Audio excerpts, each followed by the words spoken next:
Para escapar de um casamento forçado, ela beijou um guarda à força, sem saber que, na verdade, ele era... A mansão dos Monteiro era o tipo de lugar que parecia ter saído de um conto de fadas, pelo menos para quem via de fora. Enorme, com seus corredores longos e jardins bem cuidados, era cheia de detalhes que gritavam riqueza e poder. As paredes eram cobertas por quadros de família, com rostos sérios de gerações que, supostamente, construíram aquele império. Mas, para Beatriz Monteiro, tudo aquilo parecia mais uma prisão do que um lar.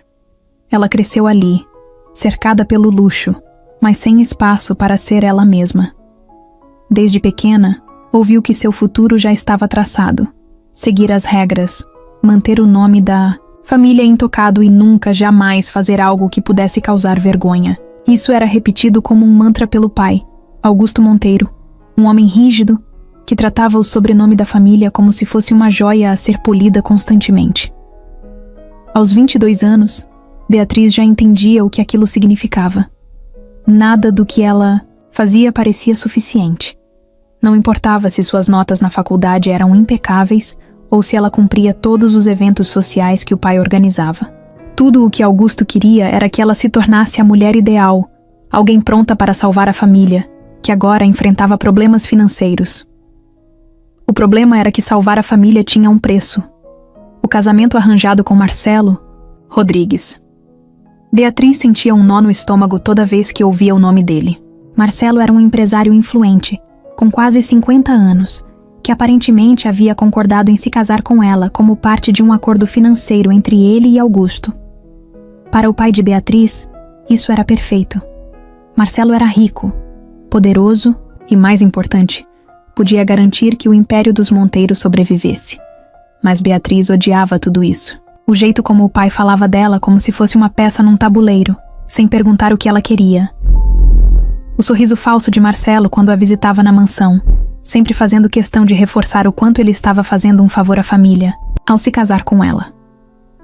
Tudo parecia errado, mas Beatriz sabia que resistir seria como bater de frente com uma parede de concreto. Naquele dia específico, a mansão estava ainda mais movimentada. Empregados andavam de um lado para o outro, ajeitando os preparativos para o casamento que aconteceria em poucos dias. Beatriz, no entanto, estava trancada em seu quarto, sentada na cama, olhando pela janela. Ela não conseguia parar de pensar na mãe, Catarina. Catarina Monteiro era completamente diferente de Augusto. Ela era gentil, calorosa e sempre parecia entender o que Beatriz sentia, mesmo sem dizer uma palavra. Mas Catarina tinha morrido anos atrás, vítima de um acidente de carro que nunca foi completamente explicado. Desde então, Beatriz se sentia sozinha, como se tivesse perdido a única pessoa que realmente se importava com o que ela queria. Naquela tarde, enquanto observava o jardim da mansão, Beatriz sentiu uma mistura de raiva e tristeza. Não era justo. Não era justo que sua vida fosse decidida por outras pessoas, como se ela não tivesse voz. Não era justo que o peso de tudo estivesse sobre os seus ombros, só porque ela tinha o sobrenome Monteiro. Ela sabia que não podia contar com ninguém, ali. O pai era completamente obcecado com a ideia de manter as aparências. Os empregados eram leais à família, mas não a ela. Marcelo, por sua vez, parecia mais interessado no nome Monteiro do que em qualquer coisa que Beatriz pudesse oferecer como pessoa. O dia seguinte na mansão Monteiro parecia uma continuação do caos. Pessoas indo e vindo, carregando flores, caixas e tecidos finos. As vozes dos organizadores de eventos ecoavam pelos corredores, discutindo sobre detalhes do casamento. Tudo tinha que ser perfeito. Para Augusto Monteiro, aquilo não era apenas um casamento. Era uma demonstração de poder, uma reafirmação de que a família ainda tinha influência e força, mesmo com os problemas financeiros batendo à porta. Beatriz estava sentada no sofá da sala de estar, fingindo ouvir uma conversa entre seu pai e Marcelo Rodrigues. Ele havia aparecido sem avisar, com um sorriso largo e cheio de segundas intenções que ela já conhecia. Marcelo era um homem de presença imponente. O tipo de pessoa que falava alto e gesticulava muito, sempre tentando dominar a sala e ser o centro das atenções. Beatriz mal conseguia disfarçar o desconforto. Ele tinha aquele jeito arrogante que fazia questão de esfregar na cara dela que ele era o salvador da família. Enquanto eles conversavam sobre os detalhes financeiros do acordo que envolvia o casamento, Beatriz sentia como se estivesse invisível ali. Era como se ela fosse apenas uma peça no tabuleiro, um objeto a ser usado para selar um negócio. Ela olhou para o anel de noivado em seu dedo, uma joia enorme que parecia gritar riqueza, mas que só a fazia sentir mais sufocada. Marcelo lançou um olhar para ela e comentou algo sobre o quão sortudo ele era por se casar com uma mulher tão especial. As palavras saíram como se ele estivesse lendo um roteiro, sem nenhuma emoção genuína. Beatriz sabia que ele não se importava com ela, nem mesmo fingia direito. Para ele, casar com a herdeira dos Monteiro era uma oportunidade perfeita para expandir seus negócios e ganhar mais influência no círculo social da elite. Quando Marcelo foi embora, Augusto virou para Beatriz com aquela expressão séria de sempre, como se esperasse que ela dissesse algo positivo sobre tudo aquilo. Mas ela permaneceu em silêncio, apenas encarando o chão. Ele não gostou da reação dela e fez questão de lembrá-la da importância daquele casamento para a família. Beatriz tentou argumentar. Perguntou por que ela tinha que sacrificar sua vida por um homem que ela mal conhecia e não confiava. Augusto não teve paciência para ouvir. Ele cortou a conversa rapidamente, dizendo que esse era o dever dela como Monteiro e que era hora de crescer. Ele deixou claro que, sem esse casamento, a família não teria como pagar as dívidas acumuladas nos últimos anos e que tudo o que Catarina tinha construído seria destruído. Quando o pai saiu da sala, Beatriz sentiu lágrimas brotando nos olhos. Mas ela não chorou. Não ali. Subiu para o quarto, fechou a porta e desabou. Era como se tudo estivesse desmoronando ao mesmo tempo. Ela não conseguia entender como Augusto podia ser tão frio, tratando-a como uma ferramenta para salvar o nome da família. Por mais que quisesse honrar o legado de sua mãe, casar com Marcelo era um limite que ela não estava disposta a cruzar. As lembranças de Catarina vieram com força naquela noite. Sua mãe sempre dizia que o mais importante era ser fiel a si, mesma, não importa o que os outros esperassem. Beatriz sabia que se Catarina estivesse ali, ela nunca permitiria que isso acontecesse, mas ela não estava, e Beatriz se sentia mais sozinha do que nunca. Nos dias seguintes, as coisas só pioraram. Os organizadores do casamento faziam questão de incluir Beatriz em todas as decisões, desde o cardápio até a decoração. Para eles, parecia um conto de fadas sendo construído. Para ela, era como uma gaiola sendo fechada. Durante uma prova de vestido, uma das costureiras fez um comentário sobre como ela era sortuda por estar se casando com um homem tão importante e, como tudo parecia um sonho. Beatriz engoliu seco, mas não respondeu. Ela sabia que por fora, tudo parecia perfeito. Uma jovem bonita, rica e prestes a se casar com um homem poderoso. Mas ninguém sabia o que ela estava sentindo por dentro. Cada dia que passava, a pressão aumentava. Marcelo enviava presentes caros, como joias e roupas, que só a faziam se sentir mais aprisionada. Em uma das visitas, ele tentou se aproximar mais, tocando sua mão e dizendo que estava ansioso pelo casamento. Beatriz se afastou discretamente, mas ele percebeu. Ele riu, como se achasse aquilo uma brincadeira, mas ela sabia que ele não estava, acostumado a ouvir não. Beatriz começou a se perguntar se alguém realmente a enxergava. Não como a herdeira dos Monteiro ou como a futura esposa de Marcelo Rodrigues, mas como uma pessoa, com desejos, medos e sonhos. Ela se sentia sufocada, como se estivesse gritando por dentro, mas ninguém ouvisse. Naquela noite, enquanto caminhava pelos jardins da mansão para tentar clarear a mente, Beatriz tomou uma decisão. Ela não iria permitir que sua vida fosse controlada dessa forma. Não importava o que Augusto dissesse, nem o que Marcelo esperava. Ela tinha que encontrar uma saída. E precisava ser rápido. O plano que vinha construindo em segredo há meses parecia agora a única saída possível. Beatriz sabia que fugir não seria fácil. O pai não iria perdoá-la. E Marcelo faria questão de tornar sua vida um inferno. mas para ela, era a única escolha que fazia sentido. Enquanto caminhava de volta para a casa, olhou para a mansão imponente, iluminada pelas luzes do jardim. Pela primeira vez, aquela visão não a intimidou. Ela sabia que a luta seria difícil, mas pela primeira vez, sentiu que estava disposta a enfrentá-la. Beatriz estava no quarto, sentada na beira da cama, encarando a mochila que escondia no fundo do armário. O plano que ela vinha montando nos últimos meses finalmente parecia real. A cada segundo que passava, a data do casamento se aproximava, e o peso daquela decisão só crescia. Era agora ou nunca. Tudo começou meses atrás, quando ela percebeu que Augusto nunca mudaria de ideia. O casamento com Marcelo Rodrigues não era só uma ideia na cabeça dele, era uma ordem. Beatriz sabia que discutir ou tentar convencê-lo seria inútil. Ele já havia tomado a decisão, e para ele, ela não tinha escolha. Foi aí que ela começou a planejar. Nas noites em que todos estavam dormindo, Beatriz ficava acordada, escrevendo no celular as ideias e possíveis rotas para fugir. Tinha apagado as mensagens e os históricos logo em seguida, para que ninguém desconfiasse. Ela sabia que se alguém descobrisse, Augusto faria de tudo para impedir. No começo parecia impossível. A mansão Monteiro era cercada por seguranças, câmeras e portões automáticos.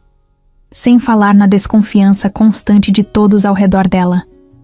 Cada movimento de Beatriz parecia monitorado, e a sensação de estar sendo observada não ajudava. Mas ela era esperta. Sabia que não adiantava se desesperar. Ela tinha que ser meticulosa, planejar cada detalhe como se sua vida dependesse disso, e de certa forma, dependia. Uma das primeiras coisas que ela fez foi estudar o comportamento dos seguranças. Todos os dias, pela janela do quarto, Beatriz observava os horários de troca de turnos. Notou que, entre as 22 e 23 horas, havia uma pequena lacuna, um momento em que a troca era mais lenta e alguns dos seguranças ficavam distraídos. Esse seria o momento perfeito para escapar. Depois, veio a parte mais complicada, o dinheiro. Augusto controlava todas as contas bancárias, cartões e até mesmo as pequenas despesas de Beatriz. Não era como se ela pudesse simplesmente tirar o cartão e usá-lo sem que ele soubesse. Mas ao longo de semanas, ela conseguiu juntar uma pequena quantia. Escondeu o dinheiro em um lugar improvável, dentro de um vaso de porcelana no quarto. Era um esconderijo tão óbvio que ninguém jamais pensaria em olhar lá. Com o horário e o dinheiro resolvidos, Beatriz precisava de uma rota. O portão principal era impossível. Tinha câmeras, guardas e um sistema de segurança que soaria o alarme ao menor sinal de invasão. Mas ela lembrou de algo que havia visto quando era criança.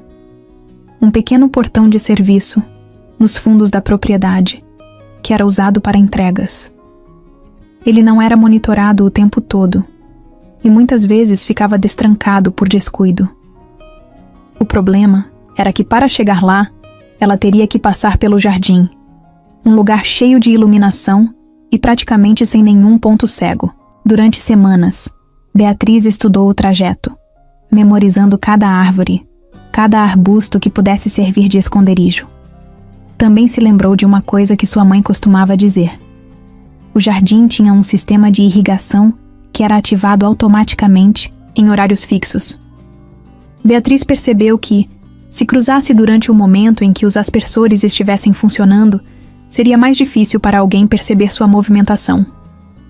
Outra coisa que Beatriz sabia era que ela precisaria de roupas discretas. Os vestidos caros e chamativos que enchia seu guarda-roupa não seriam úteis. Assim, ela começou a esconder peças mais simples, como jeans e camisetas, que comprou em lojas baratas durante raros momentos em que conseguiu sair da mansão. Cada peça foi cuidadosamente dobrada e guardada na mochila, junto com o dinheiro, e uma garrafa de água. Os dias antes do casamento foram os mais difíceis. Augusto parecia ainda mais controlador, insistindo que ela participasse de cada decisão, desde as flores até os talheres que seriam usados na festa. Marcelo também. Ligava todos os dias, tentando soar amigável, mas suas palavras sempre vinham carregadas daquele tom de superioridade. Beatriz sorria e concordava, mas por dentro estava contando as horas para colocar o plano em prática. Na noite da fuga, Beatriz estava mais nervosa do que nunca. O vestido que havia usado para um jantar com a família estava jogado no chão do quarto, enquanto ela trocava de roupa rapidamente. Pegou a mochila no fundo do armário e conferiu tudo mais uma vez. Dinheiro, água, roupas, um celular descartável que comprou em segredo. Tudo estava ali. Ela esperou até que o relógio marcasse 22h15. Os corredores da mansão estavam silenciosos, com exceção de alguns passos que ecoavam ao longe. Beatriz abriu a porta devagar, o coração disparado. Cada ruído parecia alto, demais, como se o mundo inteiro pudesse ouvir. Chegando ao jardim, ela se abaixou atrás de um dos arbustos grandes. A luz das lâmpadas era intensa, mas ela sabia onde estavam as sombras. Movendo-se devagar, de árvore em árvore, ela finalmente alcançou a área dos fundos. O sistema de irrigação disparou exatamente como ela havia calculado, cobrindo o jardim com pequenas gotas de água. Usando isso a seu favor, Beatriz cruzou o restante do trajeto. Quando alcançou o pequeno portão de serviço, suas mãos tremiam. Por um momento, ela pensou que ele poderia estar trancado, mas, para sua surpresa, estava destrancado, como sempre. Beatriz abriu o portão lentamente, tomando cuidado para não fazer barulho. Assim que colocou os pés para fora da propriedade, sentiu uma onda de alívio, misturada com medo. Ela sabia que aquilo era só o começo. A fuga estava apenas começando, e ela ainda tinha um longo caminho pela frente. Mas pela primeira vez, ela sentiu que estava no controle de sua própria vida. A noite estava mais escura do que Beatriz imaginava. A estrada de terra atrás da mansão parecia infinita, iluminada apenas por um fio de luz fraca vindo da lua. O vento gelado fazia as árvores ao redor balançarem, emitindo sons que faziam o coração dela bater ainda mais rápido. A mochila nas costas pesava, e cada passo parecia ecoar, mesmo com a tentativa de andar devagar para não chamar atenção. Ela sabia que precisava continuar andando. Estava longe o suficiente da mansão para que ninguém percebesse sua ausência de imediato, mas não podia se dar ao luxo de parar. Beatriz tinha planejado ir até uma pequena estação de ônibus, a cerca de 2 quilômetros dali, um ponto simples usado por trabalhadores das propriedades próximas. De lá, pegaria um ônibus para a cidade e desapareceria. Mas nada na vida dela parecia fácil. De repente, o barulho de um motor ecoou ao longe. Era um som baixo, mas inconfundível. Faróis começaram a cortar a escuridão atrás dela, iluminando partes da estrada que Beatriz preferia que continuassem escondidas. Congelou por um momento, o coração disparado. Não era comum alguém passar por aquela estrada à noite, e a primeira coisa que veio à sua cabeça foi que Augusto havia mandado seguranças atrás dela. Sem pensar muito, Beatriz pulou para fora, da estrada, se escondendo entre as árvores. Agachada, respirou fundo para tentar controlar o pânico. A luz dos faróis ficou mais forte, e ela viu um carro escuro passar devagar, como se estivesse procurando algo. Não havia dúvida. Era um SUV preto, exatamente como os que o pai usava para os seguranças da mansão. Beatriz sabia que eles estavam procurando por ela. Quando o carro sumiu no horizonte, ela esperou mais alguns minutos antes de sair de seu esconderijo. Estava começando a andar novamente, quando ouviu passos vindo de trás. Ela não estava mais sozinha. Antes que pudesse reagir, uma mão forte segurou seu braço. Beatriz virou, o coração quase saindo pela boca. O homem que estava ali usava um uniforme simples, parecido com o de um segurança, e tinha uma expressão séria no rosto. Por um momento, ela achou que era um dos homens do pai, mas algo nele parecia diferente. De repente, 2 guardas da mansão, que estavam vigiando aquela área, vieram bem atrás deles. Sem pensar 2 vezes, Beatriz beijou o homem, cobrindo seu rosto para que eles não desconfiassem. "Você acha que pode simplesmente sair andando assim?" Ele perguntou, mantendo a voz baixa, mas firme. Beatriz tentou puxar o braço, mas ele não soltou. "Você está sendo seguida. Me solta." Beatriz respondeu, tentando parecer mais confiante do que realmente estava, mas o homem não parecia intimidado. Eu estou tentando te ajudar, ele disse, finalmente soltando o braço dela. Se você continuar andando nessa estrada, eles vão te encontrar. Beatriz deu um passo para trás, mantendo os olhos fixos nele. Quem é você? O que você quer? O homem suspirou, como se estivesse frustrado por ela não entender. Meu nome é Antônio. Estou aqui por causa de Marcelo Rodrigues. Mas parece que você também está tentando fugir dele, não? É? Beatriz ficou em silêncio por alguns segundos, tentando processar o que ele tinha acabado de dizer. Como ele sabia de Marcelo? E por que estava ali? Nada fazia sentido. Eu trabalho para uma empresa que está investigando Marcelo. Antônio continuou, percebendo que ela não ia responder. Aparentemente, ele tem muitos segredos. Eu não esperava encontrar você fugindo no meio da noite, mas talvez isso seja até melhor do que eu planejei. Beatriz ainda não sabia se podia confiar nele. Você acha que eu vou acreditar em você? Aparece do nada, me segura e agora diz que quer ajudar? Você não tem que acreditar, ele disse cruzando os braços. Mas se você continuar sozinha, vai acabar sendo pega. E aí, adeus fuga. Ela hesitou. Ele parecia calmo, quase frio, mas não ameaçador.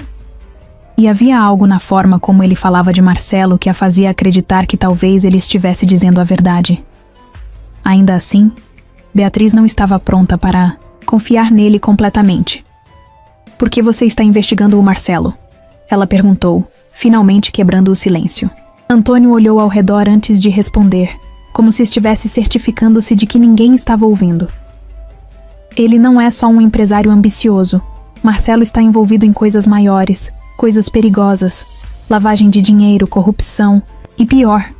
Se você está fugindo dele, deve ter percebido que ele não é confiável.